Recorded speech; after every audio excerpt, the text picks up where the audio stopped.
Magandang araw sa atin mga boss. Ito na naman ako nagbabalik ang inyong lingkod ng TGF. Bali sa araw na to, ang video na to ay mag grass cutting ako. Dahil ano na naman, medyo mataas na yung mga damo. Bilis lang lumabong kaya sipagan nating linisin ang ating munting manukan. Okay, let's go.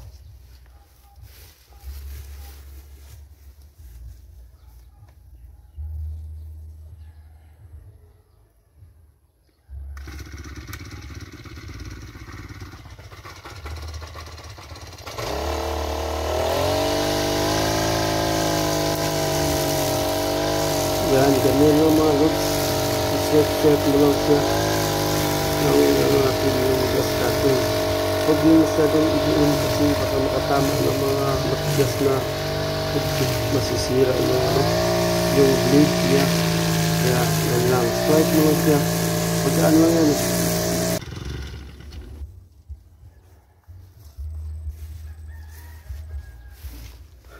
So yan lang muna mga boss. Tatapusin ko muna sa pag grass cutting, tapos ipakita ko sa inyo pag malinis na yung area ko. Okay, yan na mga boss, natapos na rin sa wakas. Yan, malinis na yung ano ko, backyard. Saka nagpansin nyo, wala akong manok nakalagay sa ditong banda kasi hindi pa talaga ako bumibili dahil wala nang budget, mahirap na pilitin.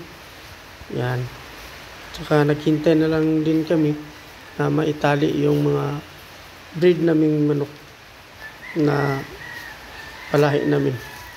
Mas masarap kasi pag palahi talaga yung itali, hindi kaysa yung binili mo lang. Yan, maliit lang to ano ko, manukan ko mga loads, pero ano naman siya, nakakatuwa at nakakagaan sa sarili kasi ano, malapit lang sa bahay ko. Yan, yan yung ano ko, yung gold, lugon pa yung buntot. Ayan,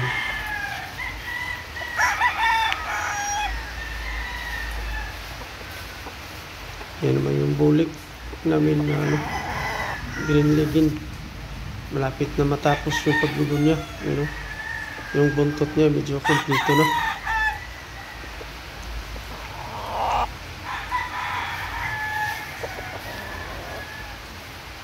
Yan, ito medyo lugon na lugon talaga yung buntot.